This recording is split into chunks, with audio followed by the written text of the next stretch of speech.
This is about me. Is Bristle's Vault. Oh, yes, it is, as we come back into the Richard Marsden studios here in South Melbourne, of course. I'll just introduce you around the room again. We got Duck, of course, Damo and the Bristle. Hose Mary doing a magnificent job. But, Brian, just to see, if you haven't heard Bristle's Vault before... No, we don't need to. This parcel of tapes arrived in the off-season. We have done a box of tapes. We have done a little bit of work on this, Damo, and what we've worked out is that the Taylor family had a garage sale, and the beautiful Tanya Taylor wasn't aware of what was in the box, and it was eased out of the sale. She's in trouble. For a very small little shekel, too. So this liquid golden trail went for next to bugger all. Apparently a lot of his books are in that box as well that didn't sell. The cool breeze. We ended up latching onto these box of tapes, which are interviews from the early 90s, Bristle working for an AM radio outfit. They're one-on-one interviews. Still playing for Paran in the VFA at the time. Keep in mind, I was young, 1991. But you weren't that young. And you were this 32 was a very, very early in the morning radio station, like about 4 a.m. So we've had George Foreman a couple of times. We've had Nadia Comaneci. We've had some really big names. Yeah, we have. So, which gets us to this man, who none of us have heard of. His name's Dar Davies. Apparently he's a motorbike stunt rider who was getting ready to perform at the Melbourne Royal Show. Anyway, here is Brian with Dar Davies. Welcome back to 3Z The Good Sports. Let's start again. 1, 2, 3. Welcome back to 3Z The Good Sports. Australia's internationally known stunt entertainer Dar Davies will make, would you believe, 13 appearances as a feature attraction at this year's Royal Melbourne Show. Dar is on the line now. Let's start again. Let's go again. Dar Davies in 5 seconds. 1, 2, 3, 4. Welcome back to 3Z The Good Sports. Well, coming up shortly in the month of September, in fact, the Royal Melbourne Show begins. One of the feature attractions at this year's Royal Melbourne Show will be stunt performer Dar Davies. Dar joins us on the line now. Good morning to you, Dar. Good morning, Brian. How are you today? Thank you. What about the situation with the... Hell, are you still there, Dar? Yeah. Yeah, the situation with the jumping side of things. What can we, if conditions are right, and once you've had a look at the situation, if you do decide to jump, what can we expect to jump over, and what sort of distances are we talking, and what sort of a motorcycle are we using?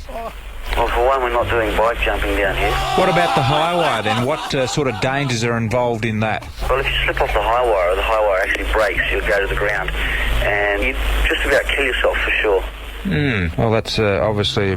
well, I mean, let's hope that you don't fall off. What makes someone like yourself want to cross a high wire on a motorcycle and knowing that if something did go wrong, it's a crash to the ground and either very serious injury or death? What makes you want to do that? I don't know. I honestly don't have an answer for you there. Well, very interesting situation indeed. Appreciate your time on the Good Sports this morning. Thanks a lot, Brian. No. Come on, Dar, give me something. He's gone with the 3 questions. That's and it. he wasn't doing any of it. It was a great big long lead into what sort of bike are you on, how far are you jumping. Dar gives it the not doing any bike jumping. You imbecile, Dar. What about the other line, Jim? Yeah. Let's hope you don't fall off. That's it.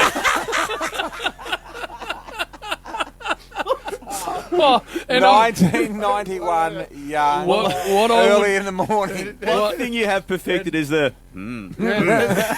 What I loved, and if beautiful Hose Mary didn't have enough to do, I'd ask her to dig it back up for me. His first response, "Hello, Brian."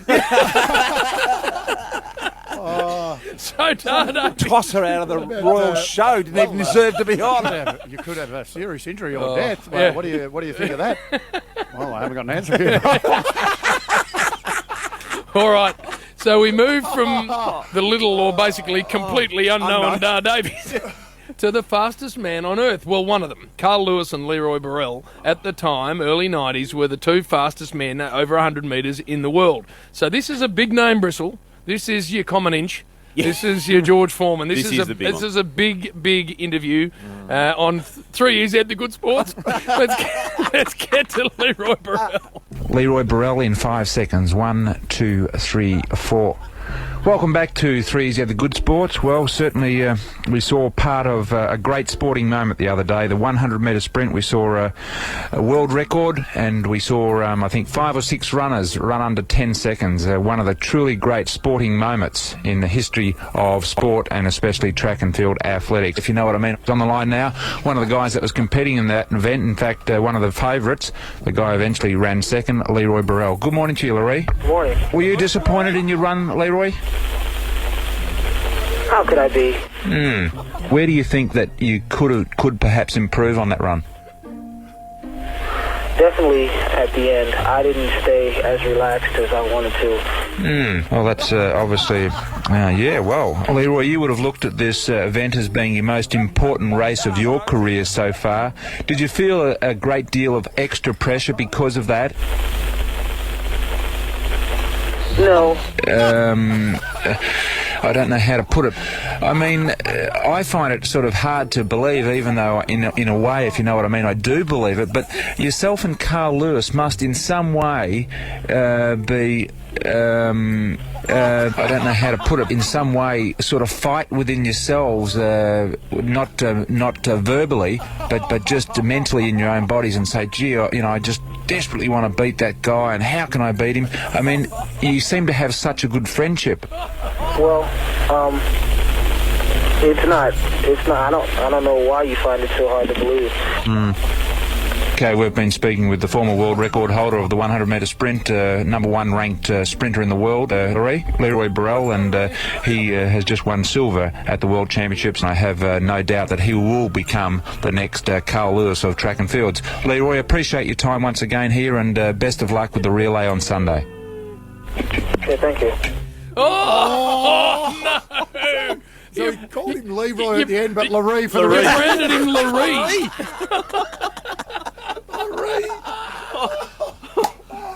Are you disappointed? How could I be? But my favourite bit, I don't know Bristle, how to explain it. my favourite bit is, I don't know how to believe it, but in a way I do believe it, but I don't know how to believe it. You asked long questions, didn't you, back I then? like it, Long Bristle. questions. I like it, and, Bristle. Really, I real like long-winded. the odd counting. Yeah, 5. Or count up. There's a count up, Yep. actually. Yep. Last week he told Carl Lewis, we heard that he told Carl Lewis that he was going to make him famous here in Australia, because that goes Australia-wide, this show. That's it. And then this week calls Leroy. Laree. 3 times. Gave him the Laree. And the other thing, Bristle, were you running your own panel? And if you were, did you have on cart so that you could just hit it every time Yeah. Because it seems to come back a lot in the middle of your interviews. The other theme of every interview, JB, the theme of every single interview is because of these long-winded sort of real attacks. The answers are just blunt and short. They basically do not want to speak to him at all. I've worn them out before I get there. They're saying to themselves, "Get me off here." Who the hell's this peanut? Where are you from? Oh no. Laree. They get called the wrong name, Comanich and no. Laree. Three U's in the good sports. I don't do those sort of He stunts. was the fastest man in the world at one stage. Bristle, I'll tell you what that is. There was no bigger name in world sport at the time. Liquid gold. Yeah. That's what that is. You cannot manufacture They somehow that. get better, Jim. They Even do. blokes we don't even have They heard of do. before. No. Dard Davies. Just brilliant. Dar Davies. Hello, Brian. No, I won't be doing that. Probably not a good start when you've asked him 3 questions and he's not doing any of them. Yeah, we're not doing bike jumping. And he says, I'm on the wire. Hope you don't fall off. You want a motorbike at all? That's dangerous. Oh, no.